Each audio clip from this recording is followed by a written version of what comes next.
नमस्ते। Talking point में आपका स्वागत है और मैं हूं किशोर अजवाणी।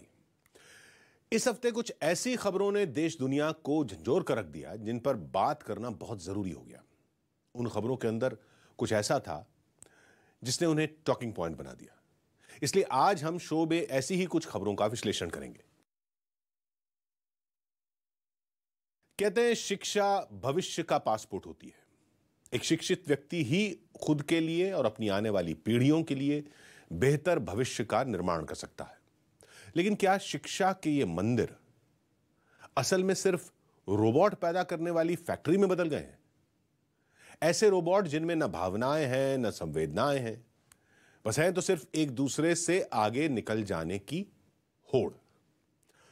हैरानी इस बात की है कि इस होड़ ने स्कूली बच्चों के साथ साथ उनके माता पिता को भी मशीनों में बदल दिया है। ऐसी मशीनें जिनका मकसद सिर्फ अपने बच्चों को कामयाब प्रोडक्ट के रूप में तैयार करना है।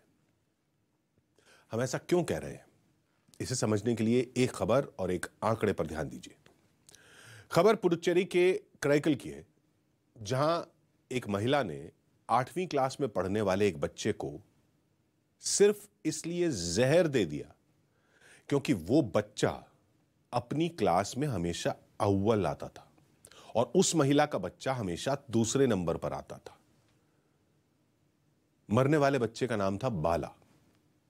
जो महिला आरोपी है उसका नाम है सागरेनी विक्टोरिया। इस महिला ने अपना जुर्म कबूल कर लिया है। महिला ने पुलिस को बताया कि उसे इस बात की तकलीफ थी कि बाला हमेशा क्लास में टॉप करता था और एक्स्ट्रा करिकुलर एक्टिविटीज में भी हमेशा उसके बच्चे से आगे रहता था।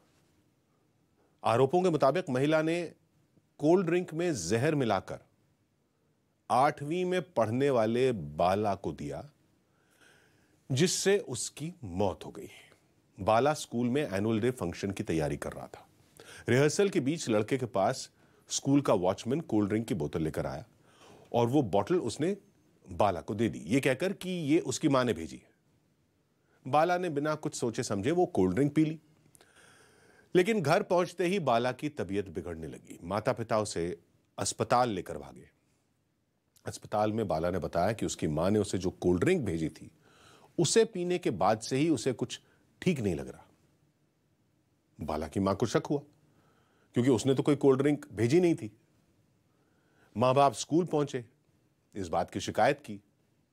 सीसीटीवी देखने पर पता चला कि सागरानी विक्टोरिया ने वो बोतलें वॉचमैन को दी थी। वॉचमैन ने बताया कि महिला ने खुद को बाला का रिश्तेदार बताकर कोल्ड ड्रिंक की 2 बोतलें उसे पकड़ा दी थी। अस्पताल में भर्ती होने के 1 दिन बाद बाला की हालत बिगड़ने लगी। बाला ने दम तोड़ दिया। हम इस खबर को यहीं रोक रहे हैं। हम चाहते हैं कि आप इस खबर को देखने के बाद थोड़ी देर इस बात का विश्लेषण कीजिए कि जिस महिला ने बाला को जहर दिया उसकी मानसिकता क्या रही होगी। उसका बच्चा भी शायद पढ़ाई में बुरा नहीं था। बाला सर्वश्रेष्ठ था तो उसका बच्चा भी अच्छा प्रदर्शन करता था, लेकिन वो अपने बच्चे को पहले पायदान पर देखना चाहती थी। लेकिन उसने लकीर बड़ी करने के बजाय दूसरे की लकीर को मिटाना सही समझा और एक होनहार बच्चे की हत्या कर दी।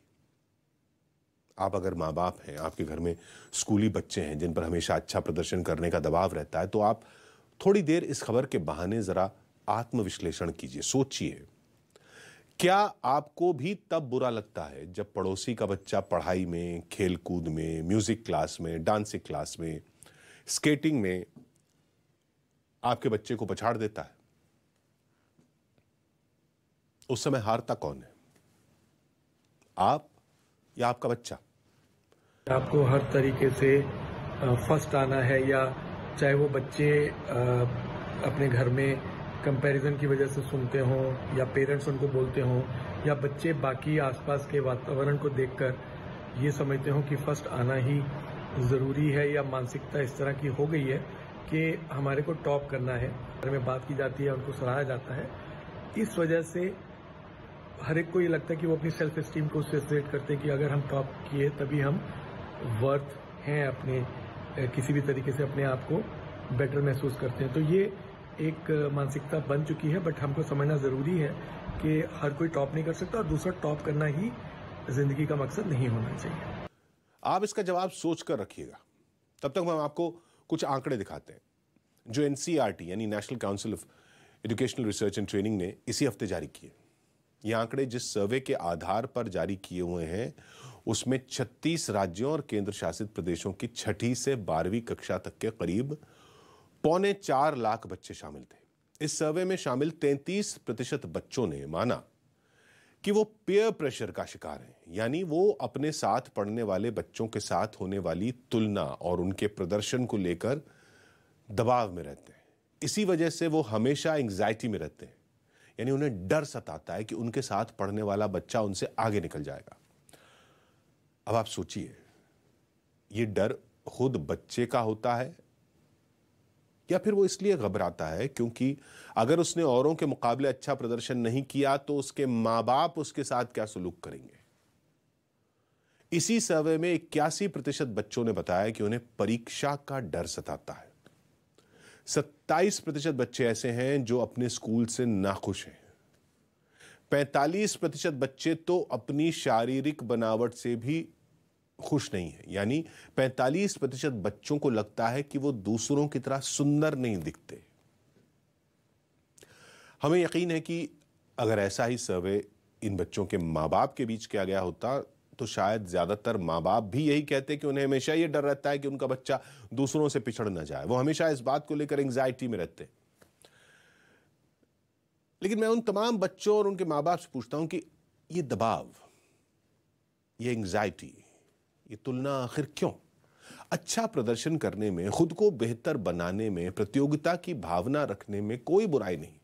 प्रतियोगिता की ये भावना ही आपको कुछ नया सिखाती है और आप जीवन में आगे निकलने का प्रयास करते हैं। लेकिन जरा 1 मिनट के लिए सोचिए कि भारत में करीब 25 करोड़ बच्चे स्कूल जाते हैं। क्या ये सभी बच्चे अपनी क्लास में अव्वल आ सकते हैं? क्या ये सभी बच्चे डांस कंपटीशन में पहले नंबर पर आ सकते हैं? क्या सभी को म्यूजिक इंस्ट्रूमेंट बजाने में महारत हासिल हो सकती है? क्या सभी स्केटिंग चैंपियनशिप जीत सकते हैं?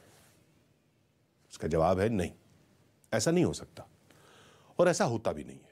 लेकिन यह जरूर हो सकता है कि जो बच्चा पढ़ाई में अच्छा नहीं है वो शायद अच्छा क्रिकेट खेलता हो, जो क्रिकेट में अच्छा नहीं है वो बढ़िया पेंटिंग कर लेता हो, जिसे पेंटिंग का शौक नहीं है शायद वो कुकिंग में हाथ आजमाना चाहता हो। कोई भी परफेक्ट नहीं होता, कोई भी जिंदगी के हर क्षेत्र में हमेशा नंबर 1 नहीं हो सकता, पर हर कोई स्पेशल हो सकता है। उसमें कोई ना कोई ऐसी खासियत हो सकती है जो शायद औरों में ना हो। इसलिए अपने बच्चों में खामियों को नहीं, खासियत को ढूंढिए। अपने अधूरे सपनों को अपने बच्चों के जरिए पूरा मत कराइए, बल्कि उन्हें खुद के लिए नए सपने देखने की प्रेरणा दीजिए। पुडुचेरी में जिस महिला ने क्लास में अव्वल आने वाले बच्चे की हत्या की, शायद उसका अपना बेटा भी आज अपनी मां से यही कह रहा होगा कि मां, मैं दूसरे नंबर पर जरूर आता था, शायद किसी दिन पहले नंबर पर भी आ जाता और फिर एक दिन मेरे बाद कोई और वो जगह ले लेता। लेकिन ये तो जीवन का दस्तूर है, जगह हमेशा खाली होती रहती है। आप उसे हमेशा भर कर या उस पर कब्जा करके नहीं रह सकते। इसलिए छोटी लकीर बड़ी लकीर वाली तुलना में ही मत पड़िए, ना दूसरे की लकीर मिटाइए। अपनी लकीर बड़ी कर सकते हैं तो जरूर कीजिए, नहीं कर सकते तो कोई बात नहीं। जीवन एक सीधी लकीर में वैसे भी नहीं चलता। लाइफ लीनियर नहीं, नॉन लीनियर होती है। यही जीवन की सबसे बड़ी खूबसूरती है। खुद भी इसका आनंद लीजिए, अपने बच्चों को भी लेने दीजिए।